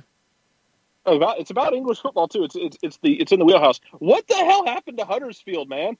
Oh. What happened to Huddersfield? They're giving up goals to Scott Sinclair in the year of our Lord 2021. They're down 3-0. What happened to this team? Well, yeah, you don't know which Huddersfield you're going to get, considering that they beat Swansea a week and a half ago 4-1 with Columbus George's Dwayne Holmes getting the brace. But today they're down 3-0 and they're a part of that relegation discussion. So coming into today, Huddersfield was. Yeah, they should be all right. I mean, they've lost 3 of their last 4, but 36 points, 7 points from safety. So it's just, I think we know what Huddersfield is. I think Huddersfield is a championship team that got in with the playoff, the one season, stayed up for 2, and they are where they are now. So, yeah. You don't know which Huddersfield you're going to get, but they've lost 3 of their last 4 coming into today, and it's not looking good. I think David Wagner's year keeping them up was a really impressive coaching performance. No doubt. Because they are in no way a Premier League level club. They just don't have. Buddy, they might not be a championship level club. No, they might not be. They absolutely might not be. A couple of other thoughts on the Twitch pitch before we go, and I guess we're going to go ahead and stick around for the end of the Gravy Bowl. It is still 1-0 West Brom in the 85th. So, John, why don't you keep us posted on Gravy Bowl 2021 mostly here, because we're going to stick through that. Right. Ricky's going to watch the Pele documentary on Netflix when he gets back from Waffle House, of course. I have Strong. not seen it yet. I have heard good things, Ricky, but I have not had a chance to watch that yet. Martha and Santa watched the George Best documentary last night. Absolutely great one, but yes, incredibly sad as well. Yeah, Some cool old NASL footage, but yeah, it's a really, really sad one. Good watch if you have not seen it. Soccer for Good OG is recommending the Sriracha. You like the Sriracha, John? That's a little too spicy. The boss likes it. I A don't. little too spicy there. Okay. Mhm. Yeah, I like the Cholula idea, Jarrett. We're going to have to make that happen one day. It's going to have to happen. For sure. Yeah, Coco, we're going to stick around for the end of the Gravy Bowl. We will do it. The George Best one, if you don't know, it's a 30 for 30 on ESPN. So if you have ESPN Plus, you can watch that. I also recommend and I always forget the name of it, the one about Osvaldo Ardiles and Ricky Villa at Tottenham during the Falklands War. That's a great watch. I want to say Blue and White or something like that, White, Blue, and White. I can't remember exactly what it's called. John is pounding on a keyboard to find it instead of watching the Gravy Bowl for us. White, Blue, and White. White, Blue, and White. Jarrett, what? Oh, I did remember today also, the other thing I'll be watching, Kennesaw State starts their season today. The Fighting Planks. Oh, in the American. Shorter comes to town at 1 o'clock. Yeah. Yeah. If you want to see the triple option and an inanimate piece of wood from your childhood cartoons, man, Kennesaw State's a team for you.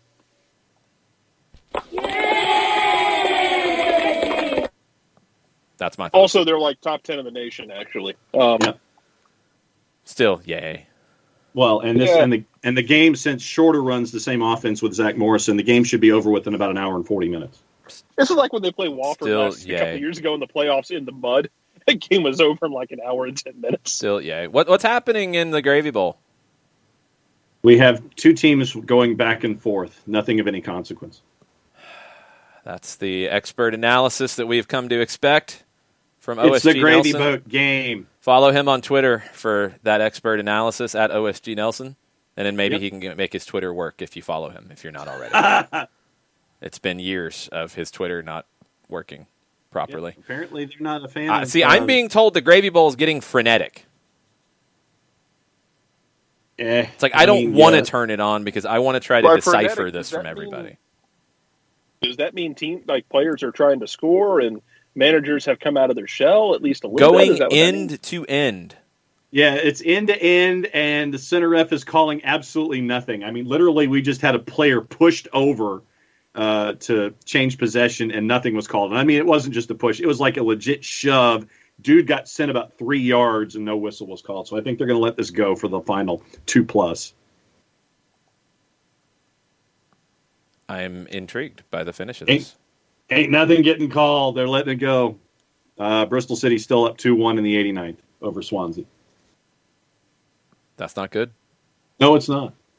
Are you going to blame Mindy Kaling? No, I've got to figure out what the heck's going on and what happened with the Casey Palmer goal in the 80th and then the Wells goal back in the 66th after the 1-0 lead. I know Steve Cooper probably will give a good filibustered answer of about a minute and 40 seconds in the post-match press conference if this result holds. Ricky Ricardo letting us know that if you want to see crazy score lines, you watch the Indian Super League. 6-5, Odisha beat East Bengal. Wow. 6-5. I think East Bengal was the team that Robbie Fowler was coaching, if I'm not mistaken.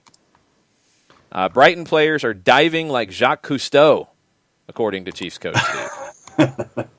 I would have went Greg Louganis, but I like the reference, Steve. Yeah. Odisha, by the way, was... I can vouch for the Indian thing, too, because I got up one morning, was desperate, and found the Indian League, and it was... defense was optional, man. It was beautiful. Yeah. That's good times. Odisha was a plus 300 underdog, by the way, going into that game. And they won 6-5? They won 6-5. Drunkenness in the Indian Super League. What about the drunkenness in the Gravy Bowl? Let's see. Brighton still going for an equalizer. It looks like 3, 6. A back line of 7 for Gravy Boat SC. I thought it would be more than that. Your top. The fact that John had to stop and count, though.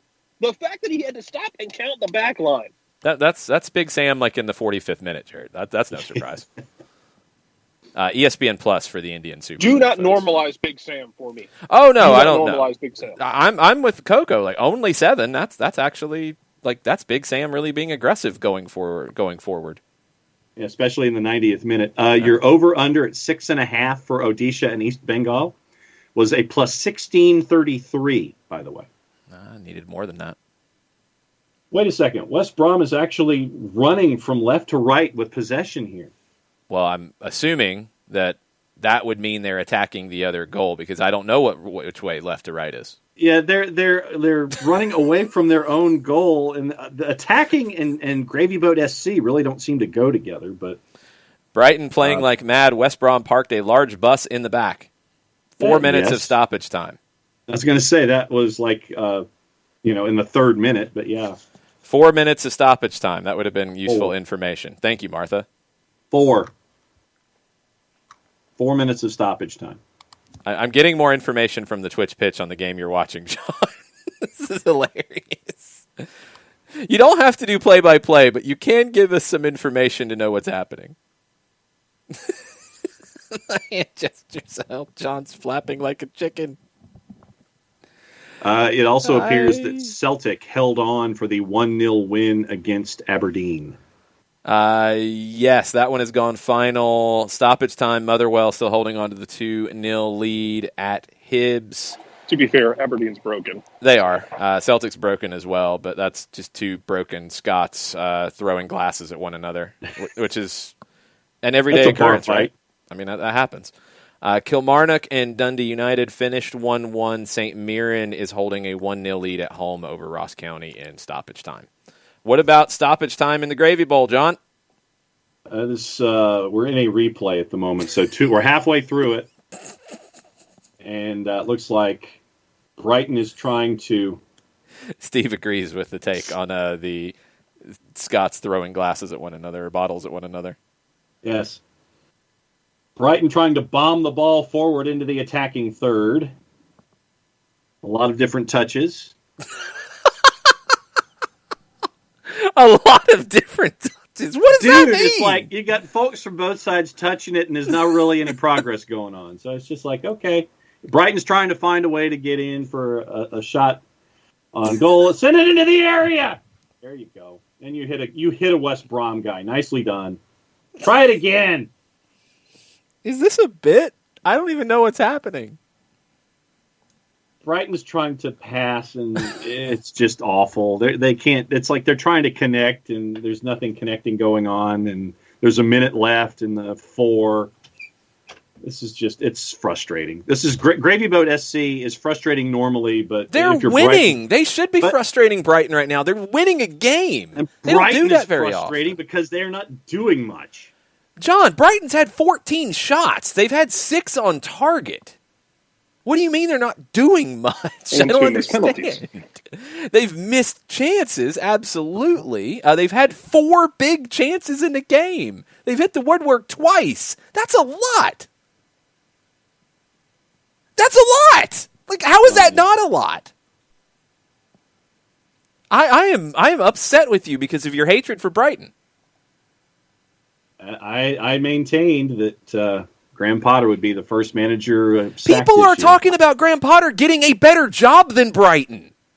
Like, not being sacked, him leaving and saying, yeah, I could go get a better job in the Premier League because he's done a good job. Your slander of Brighton is crazy. 15 shots now. Okay, we got a corner here. We're on the other side of the 4 minutes now. Corner for West Brom, trying to kill time. Throw in, trying to get back the other way desperately. Everybody forward! Come on!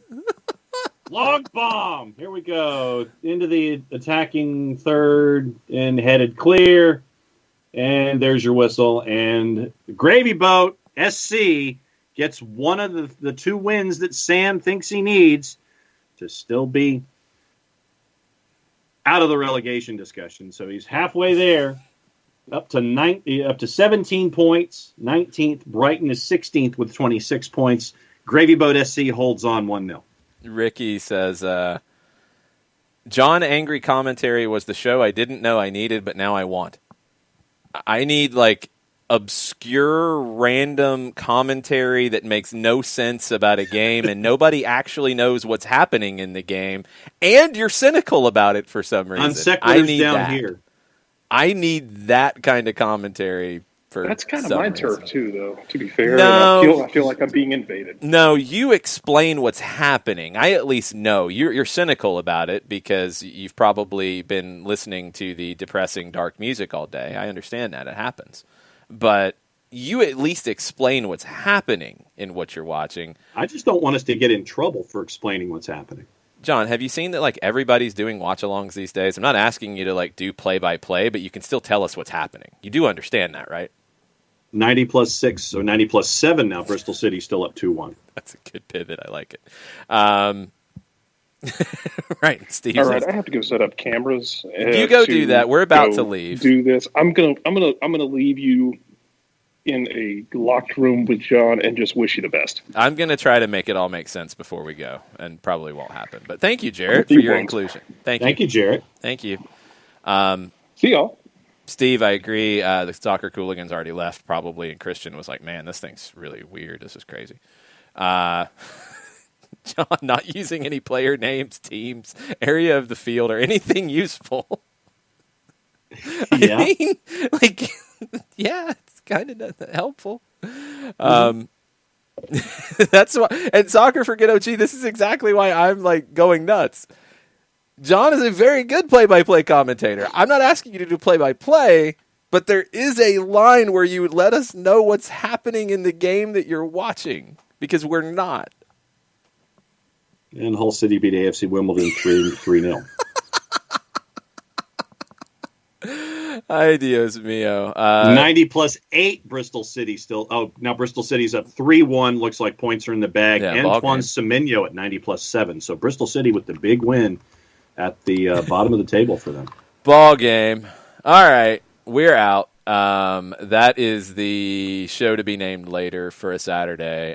Next Saturday, we will have a feature game and madness going on with other games. And madness! We'll try to make sense of what's happening in the other games, but we make no guarantees. Y'all have a good rest of the day. We will have a Argentine watch-along. I guess I should go ahead and pick which game. Let's look at tomorrow's schedule. River and Boca are playing the newcomers, so those aren't exactly the most Estudiantes and Racing? I'm leaning to that one by default because I don't think I'm going to be able to do Independiente Gimnasia today at 5:20. So yes, tomorrow 5:20 on the Twitch, only on the Twitch. Estudiantes and Racing from Argentina, a watch-along, and there will be a little more explanation of what's happening. But enjoy it and have some fun with us, and have a good breakfast or brunch or whatever you're about to do at noon, and we'll be back with you for that watch-along tomorrow. Mucho platiel. Mucho platiel.